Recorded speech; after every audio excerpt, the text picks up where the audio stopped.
इस वीडियो में हम अध्ययन करेंगे फिजिक्स के पहले चैप्टर, जो आपकी बुक का 8वां चैप्टर है, मोशन, गति के बारे में। आप जानते हैं ब्रह्मांड में अनेक वस्तुओं को आप इधर से उधर गति करते हुए देखते हैं, जिसमें से कुछ वस्तुएं सजीव होती हैं, कुछ निर्जीव होती हैं। सभी वस्तुएं अपनी क्षमता के अनुसार, अपनी शरीर की बनावट के अनुसार, अपनी जरूरत के अनुसार अनेक प्रकार से गति करती हैं। उन वस्तुओं में कुछ ऐसी भी वस्तुएं होती हैं जो जिनकी गतियों को आप देखते ही जान जाते हैं।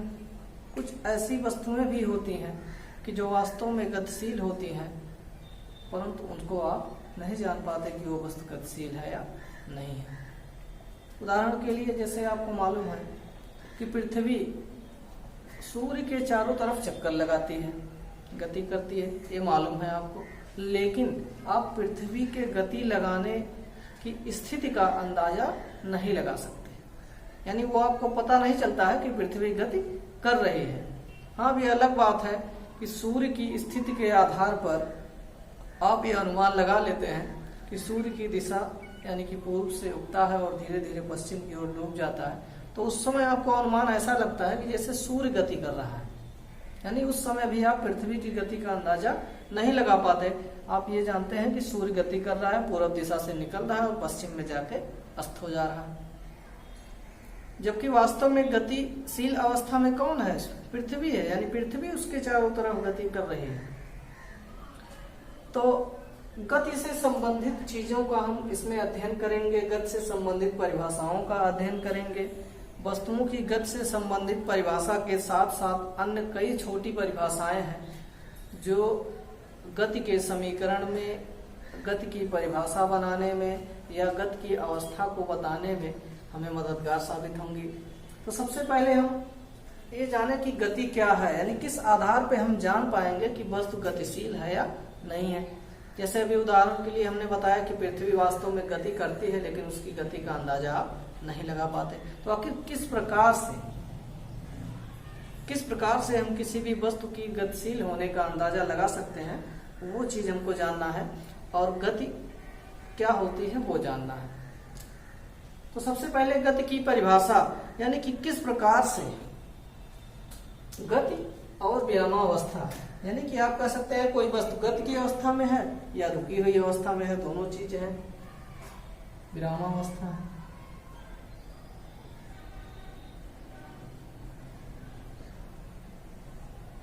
विरामावस्था यानी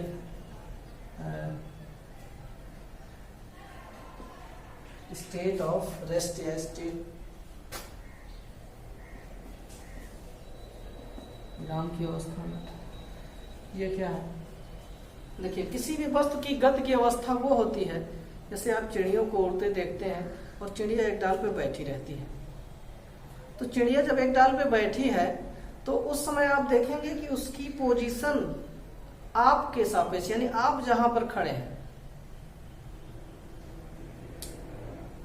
और आपके सापेक्ष जो चिड़िया जिस स्थान पे बैठी है, दोनों बिंदु, यानी आपको एक बिंदु मान लिया जाए और चिड़िया को एक बिंदु, तो दोनों बिंदु कुछ सेकंड के लिए, कुछ समय के लिए अपने ही स्थान पर रुके हुए हैं, यानी उनकी पोजीशन नहीं बदल रही है।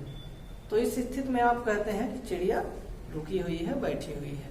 और वही चिड़िया जब समय के साथ, यानी अगले ही सेकंड वो उड़ना प्रारंभ कर देगी और धीरे धीरे अपना स्थान बदलेगी, यानी ऊपर की ओर जाने लगेगी आकाश में, तब आप कहेंगे कि चिड़िया गति की अवस्था में है।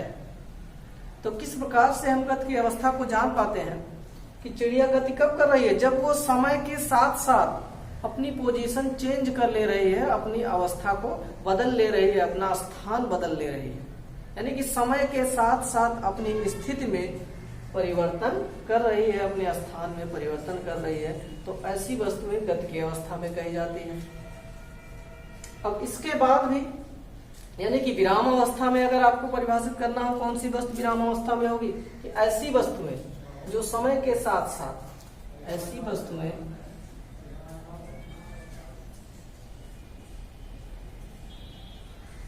जो समय के साथ साथ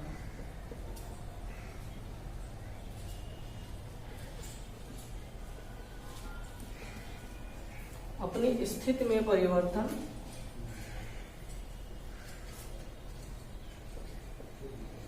नहीं करती है।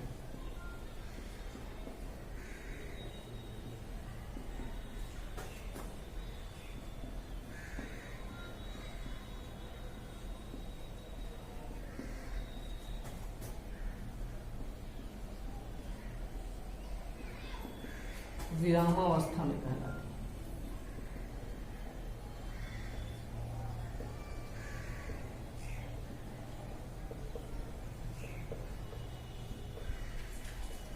होती है। फॉर एग्जाम्पल उदाहरण भी आप देख सकते हैं किस प्रकार से विराम की अवस्था में, जैसे मेज पर रखी हुई पुस्तक,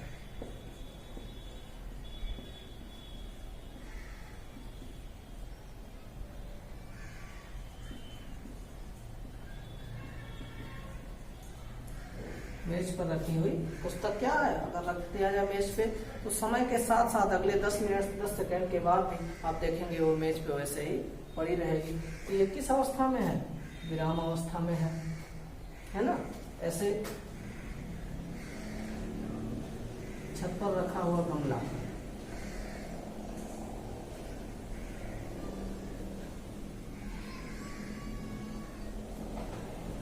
ये सब किस अवस्था में है? विराम अवस्था में है। और अगर वही वस्तु समय के साथ साथ अपनी स्थिति को बदल ले रही है, एक स्थान से दूसरे स्थान पे चली जा रही है, तो वो वस्तु गति की अवस्था में कहलाएगी। और यही गति की परिभाषा भी है कि जब कोई वस्तु समय के साथ साथ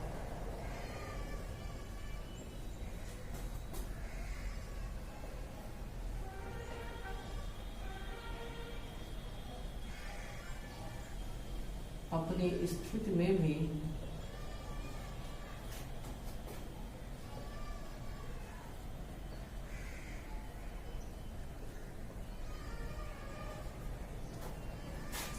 परिवर्तन करती रहती है या परिवर्तन कर लेती है,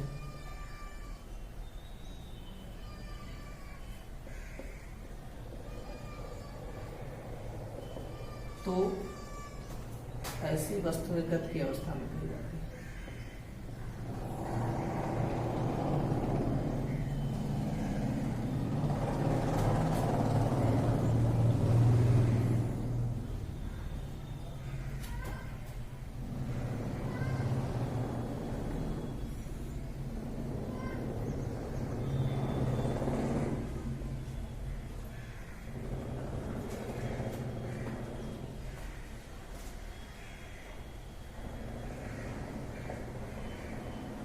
जैसे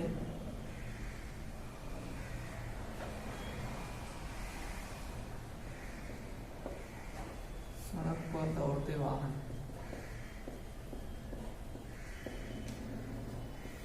उड़ते हुए पक्षी,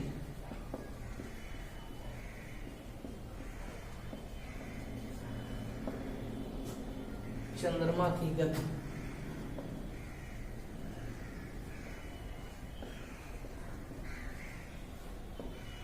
तो ये सब किस अवस्था में है? गति की अवस्था में है। मान लीजिए जितने ग्रह एवं तारे हैं, ये भी किस अवस्था में है? गति की अवस्था में है। यानी ये अंतर है विराम की अवस्था में और गति की अवस्था में। अब इसके बाद बात करते हैं कि क्या कोई वस्तु विराम अवस्था में है आप जान जाते हैं, गति की अवस्था में आप जान जाते हैं। क्या ऐसी भी कोई कंडीशन आती है कि कोई वस्तु विराम अवस्था में भी हो और गतिशील भी हो, यानी दोनों चीजें एक साथ? तो ये चीज आप सोचेंगे तो थोड़ा आपको लगेगा कि क्या ऐसा भी हो सकता है कि क्या कोई वस्तु विराम अवस्था में भी हो और गति की अवस्था में भी हो। तो जी हाँ, बिल्कुल ये ऐसा संभव हो सकता है कि वस्तु विराम अवस्था में भी हो और गतिशील अवस्था में भी हो, लेकिन उसके लिए आपको उसकी विराम अवस्था का आकलन, आपको उसकी गति की अवस्था का आकलन अलग अलग बिंदुओं से करना होगा। और इसी को कहते हैं गति की सापेक्षता। जब हम किसी एक वस्तु का आकलन, किसी रुकी हुई या किसी गतिशील वस्तु का आकलन हम अलग अलग बिंदुओं के सापेक्ष अलग अलग प्रकार से करते हैं, तो ये गति की सापेक्षता कहलाती है। गति की सापेक्षता।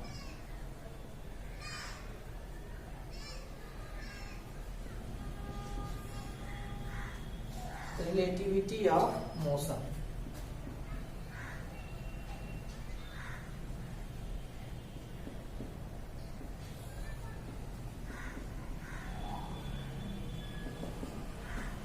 गति की सापेक्षता। गति की सापेक्षता क्या है? गति की सापेक्षता से मतलब एक आसान सा उदाहरण आपको बता रहे हैं कि मान लिया आप ट्रेन में सफर कर रहे हैं और उस ट्रेन के डिब्बे में, जिस डिब्बे में आप बैठे हैं, उस डिब्बे में आपके अलावा और भी बहुत से अन्य यात्री होंगे और उस ट्रेन में आप जिस ट्रेन में गति कर रहे हैं उसके ठीक बगल में जो पटरी है, उस पटरी पर भी एक ट्रेन जिस दिशा में आप जा रहे हैं उसी दिशा में वो भी जा रही है। यानी कि दोनों ट्रेन की दिशा क्या है? एक समान है और गति भी एक समान है। उस ट्रेन की दिशा भी एक समान है और गति भी समान है। यानी कि अगर आप खिड़की के किनारे बैठे हैं तो आप अगर अपने सामने बगल वाली ट्रेन में दूसरी जो ट्रेन जा रही है आपके बगल में, उसमें भी देखेंगे किसी आदमी को, तो अगर दोनों की स्पीड समान है तो जितनी दूरी आप तय करेंगे उतनी दूरी वो भी ट्रेन तय करेगी। तो हमेशा वही आदमी जिसको आप देख रहे हैं वही आदमी आपसे उतनी ही दूरी पर रहेगा। या जिस डिब्बे में आप बैठे हैं, आप उस डिब्बे में देखेंगे तो आपके बगल में या कुछ दूरी पे बैठा हुआ आदमी भी उसी समय आपसे उतनी दूरी पे रहेगा और 5 मिनट बाद 10 मिनट बाद भी उतनी ही दूरी पे रहेगा। तो यहाँ हम देख रहे हैं कि एक ट्रेन जो आपके बगल में जा रही है वो दूसरी ट्रेन है और आप जिस डिब्बे में बैठ रहे हैं वो दूसरी ट्रेन है। तो जिस डिब्बे में आप बैठे हैं उस डिब्बे में जो दूसरा आदमी बैठा हुआ है वो भी आपसे कुछ समय के पश्चात उतनी ही दूरी पर है और जो बगल में ट्रेन जा रही है वो भी कुछ समय के पश्चात जितनी दूरी पर पहले था उतनी दूरी पर अब भी है। तो अब यहाँ आप क्या कर रहे हैं कि आप गति की सापेक्षता कर रहे हैं, यानी कि दोनों एक समान गति में है। भले ही आप गतिशील हैं लेकिन उस गतिशील ट्रेन के सापेक्ष अगर आपको देखा जाए कि आप जिस बिंदु पर थे उस ट्रेन में जिस सीट पर थे उसी सीट पर अब भी हैं, तो उस ट्रेन के सापेक्ष तो आप विराम अवस्था में हैं और आपके सापेक्ष वो व्यक्ति भी विराम अवस्था में है और जो दूसरी ट्रेन में बैठा हुआ है व्यक्ति वो भी विराम अवस्था में है। लेकिन धीरे धीरे हम देख रहे हैं कि बगल वाली ट्रेन स्लो होने लगती है, उसकी स्पीड कम हो जाती है। अब आप देखेंगे कि जैसे ही उसकी स्पीड कम होगी तुरंत आप जिस व्यक्ति को देख रहे थे दूसरी ट्रेन में वो व्यक्ति पीछे रह जाएगा और आप आगे बढ़ जाएंगे क्योंकि आपकी ट्रेन की स्पीड वैसे ही बनी हुई है। अब उस आदमी यानी वो आदमी आपको देखेगा तो आप उससे धीरे धीरे दूर होते जा रहे हैं। क्यों? जबकि वो भी गतिशील है, अब भी गतिशील है, केवल उसकी स्पीड कम हुई है। तो पहले अब दूरी बढ़ रही है समय के साथ साथ आपकी उस व्यक्ति से। तो उस व्यक्ति के लिए उस समय आप किस अवस्था में होंगे? गति की अवस्था में होंगे, जबकि पहले भी आपकी ट्रेन चल रही थी। तो उस समय आप किस अवस्था में थे? विराम अवस्था में थे। क्यों थे? क्योंकि वह व्यक्ति और आप जिस ट्रेन में बैठे हुए थे दोनों बिंदुएं एक समान वेग से गतिमान थी और दोनों का वेग जब एक समान था तो दो एक समान वस्तु वाली और एक ही सीध में जाने वाली वस्तुएं यानी कि ट्रेन की पटरियां एक दूसरे के समांतर थी, तो दोनों एक समान वेग से गतिमान थे। इसीलिए आपके सापेक्ष वो व्यक्ति और उसके सापेक्ष आप क्या थे? विराम अवस्था में थे, जबकि वास्तव में था कि आप दोनों ट्रेन के साथ साथ क्या थे? गतिशील थे। तो इससे यह स्पष्ट हो जाता है कि अगर हम किसी एक वस्तु की यानी कि अगर सड़क पे कोई खड़ा व्यक्ति उस समय आपको देखता तो आप गतिशील थे, लेकिन जो बगल में ट्रेन में बैठा हुआ आदमी था उसके सापेक्ष आप क्या थे? विराम अवस्था में थे। यानी आप गतिशील भी थे, किसके सापेक्ष? जो सड़क पे खड़ा व्यक्ति था उसके सापेक्ष। लेकिन आप विराम अवस्था में भी थे, किसके सापेक्ष? जो आपके बगल में व्यक्ति ट्रेन में जा रहा था उसके सापेक्ष। तो आप ही की बात की जा रही है और आप एक ही समय एक ही साथ गतिशील अवस्था में भी हैं और विराम अवस्था में है। तो इसी को गति की सापेक्षता कहते हैं। यही क्या है, गति की सापेक्षता है। आपने बस में सफर किया होगा, ट्रेन में सफर किया होगा, देखते हैं जब हम सफर करते हैं तो पेड़ वास्तव में कैसा है, अचल होता है, वो अपने स्थान से हिल नहीं सकता। लेकिन ऐसा आपको देखने में प्रतीत होता है, लगता है कि पेड़ पीछे की ओर गति कर रहा है और आप आगे की ओर जा रहे हैं, जबकि वास्तव में पेड़ नहीं गति करता है। गति कौन करता है, आप गति करते हैं। पेड़ तो स्थिर है, लेकिन उस समय पेड़ आपको गतिमान प्रतीत होता है। क्यों? क्योंकि आपकी दूरी उस पेड़ के सापेक्ष समय के साथ साथ बढ़ती चली जाती है, यानी पेड़ भी आपसे दूर होता चला जाता है। और समय के साथ साथ हमने बताया कि अगर वस्तु अपनी स्थिति में परिवर्तन कर रहा है तो वो वस्तु आपको गतिमान अवस्था में दिखाई पड़ेगा। तो ये होती है गति की सापेक्षता कि अगर हम किसी एक स्थिर बिंदु के सापेक्ष किसी गतिमान वस्तु की कल्पना करें तो वस्तु हमको गतिमान लगेगी।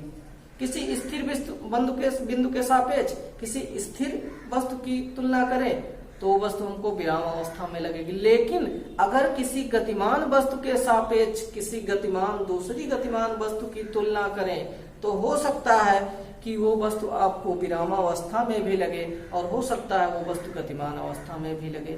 क्योंकि अगर दोनों की दिशा, दोनों का वेग एक समान होगा, एक तल में होगा, तो दोनों एक दूसरे के सापेक्ष किस अवस्था में होंगे, विरामावस्था में होंगे। और अगर स्थिति और समय वेग में परिवर्तन होता जाएगा तो दोनों एक दूसरे के सापेक्ष किस अवस्था में होंगे, गति की अवस्था में होंगे। तो इस प्रकार से यानी वस्तुएं एक साथ विरामावस्था में भी हो सकती हैं, गति की अवस्था में भी हो सकती हैं। और इसी से आपने जाना कि गति की सापेक्षता क्या हो सकती है। ये गति की सापेक्षता का मतलब है। अब इसके बाद है गति के प्रकार, यानी गति कितने प्रकार की हो सकती है। गति के प्रकार, गति के प्रकार में आपने देखा है कि गति एक होती है एक समान गति, कुछ ऐसे हैं।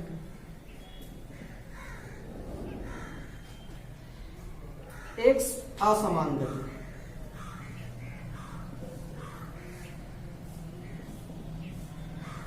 एक समान गति, असमान गति, ये आप आसानी से जान सकते हैं। एक समान गति, असमान गति क्या है कि अगर कोई वस्तु समय के साथ साथ एक निश्चित समय में समान दूरी तय कर रही है हमेशा के लिए, यानी कि एक निश्चित अंतराल में हमेशा उसके द्वारा तय की गई दूरी समान है, तो उस वस्तु को हम एक समान गति में कहेंगे। अब वो वस्तु चाहे किसी भी रूट पे गति करे, किसी भी मार्ग पे गति करे। और असमान गति, असमान गति का मतलब है कि वस्तु समय के साथ साथ यानी कि एक समान समय में, एक समान टाइम इंटरवल में, समय अंतराल में हमेशा बराबर दूरियां तय ना करे, तो ऐसी गति को हम क्या कहते हैं, असमान गति कहते हैं। यानी कि समान गति हो गया और असमान गति हो गया। अब वस्तु के परिक्रमा करने के आधार पे, उसके रूट के आधार पे भी गतियां कई प्रकार की होती हैं। जैसे एक होता है रेखीय गति, रेखीय गति,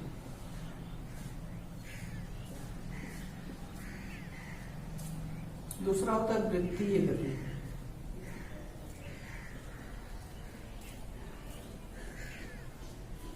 रेखीय गति, वृत्तीय गति, और तीसरा होता है दोलन या घूर्णन गति।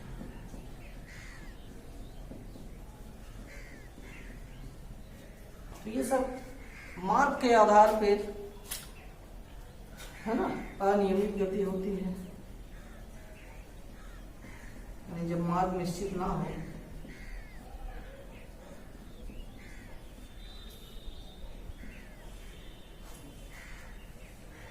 तो ये सब गति के अलग अलग प्रकार हैं। रेखीय गति का मतलब कि जब वस्तु एक सीधी रेखा में, एक सरल रेखा में गति कर रही हो। किस प्रकार की गति होती है, जैसे कि आप किसी वस्तु को ऊपर से ले जाके, ऐसे पेन को ले जाके छोड़ दिया जाता है, नीचे सीध में, उसी सीध में नीचे की ओर गिरेगी। ये गति क्या है, एक समान या एक रेखीय गति, एक रेखा में गति करने वाली सरल रेखा में गति कर रही है। वृत्तीय गति क्या है कि अगर वस्तु किसी वृत्ताकार मार्ग पर ऐसे ऐसे हमेशा गति कर रही है, तो वो कैसी गति है? वृत्तीय गति। जैसे सभी पिंडों पे जितने भी उपग्रह होते हैं ग्रहों के, उन सब की गति कैसी होती है? वृत्तीय गति होती है। दोलन या घूर्णन गति या कंपन गति, दोलन या कंपन, दोलन या कंपन गति। दोलन या कंपन, जब किसी एक बिंदु के एक निश्चित एरिया में हमेशा एक निश्चित टाइम इंटरवल में वो गति करती रहती हो, तो इसको क्या कहते हैं? दोलन या कंपन गति। यानी किसी एक बिंदु के आसपास हमेशा भटकता रहे, गति करता रहे, एक निश्चित बिंदु के इधर उधर कुछ दूरी पर, तो ऐसी गति जैसे घड़ी का पेंडुलम होता है, वो किस प्रकार की गति का उदाहरण है? झूला होता है, झूले में भी आप ऐसे ऐसे झूलते रहते हैं एक निश्चित समय में, तो ये दोलन या कंपन गति के आधार पर होता है। अनियमित गति, यानी कि अगर कोई वस्तु जैसे असमान गति है वैसे अनियमित गति है, लेकिन अनियमित गति का मतलब यही है कि किसी भी मार्ग पे, किसी भी दिशा में, कभी भी, जैसे कीड़े मकोड़े तैर इधर उधर उड़ते हैं, तितलियां उड़ती हैं आकाश में, उनका कोई मार्ग नहीं होता है कि वो किस रूट पे गति करेंगे, किधर गति करेंगे, जिधर मन आया उनका मोड़ लेते हैं, उड़ने लगते हैं। पक्षी भी ऐसे, तो ये सब यानी किसी भी प्रकार से वो गति कर सकते हैं, अपनी गति की दिशा को भी बदल सकते हैं और अपनी चाल को भी बदल सकते हैं। ये किस प्रकार की गति के उदाहरण है? अनियमित गति का उदाहरण है। एक समान वृत्तीय गति भी होती है। अगर वृत्ताकार मार्ग पर आप हमेशा एक निश्चित समय में निश्चित दूरी तय कर रहे हैं, तो वो एक समान वृत्तीय गति कहलाती है। वक्र रेखीय गति होती है। वक्र रेखीय मतलब टेढ़ी मेढ़ी रेखा में आप हमेशा गति करते रहिए, है ना। तो यानी वक्र रेखा में जब गति करती है, टेढ़ी रेखा में गति करती है, तो ये वक्र रेखीय गति कहलाती है। तो ये सब आपकी बुक में दिया हुआ है, आप आसानी से इसके और भी उदाहरण देख सकते हैं। ये सब गति के प्रकार, यानी गति कई प्रकार से हो सकती है। हमारा बताने का मतलब ये था कि कोई जरूरी नहीं कि गति जो आपको बताया गया एक समान या असमान गति हो। इसके अलावा रूट बदलने के आधार पे, चाल बदलने के आधार पर गति कई प्रकार की हो सकती है। जैसे आप यहाँ देख रहे हैं रेखीय गति, इसमें क्या है? मार्ग एक सीधा होना चाहिए। वृत्तीय गति में मार्ग गोल होना चाहिए। दोलन या कंपन गति में एक निश्चित स्थान पर हमेशा गति करना चाहिए। अनियमित गति में कोई बाउंडेशन नहीं है, आप किसी भी मार्ग पे किसी भी प्रकार से गति कर सकते हैं। वक्र रेखीय का मतलब हमेशा तिरछी रेखा में, यानी कि सीधी रेखा में आप गति ना करें, हमेशा टेढ़ी मेढ़ी रेखा में गति करें, ये वक्र रेखीय गति कहलाती है, या झुकी हुई दिशा में गति कहलाती है। तो ये होता है, यानी गति कई प्रकार की होती है। ठीक।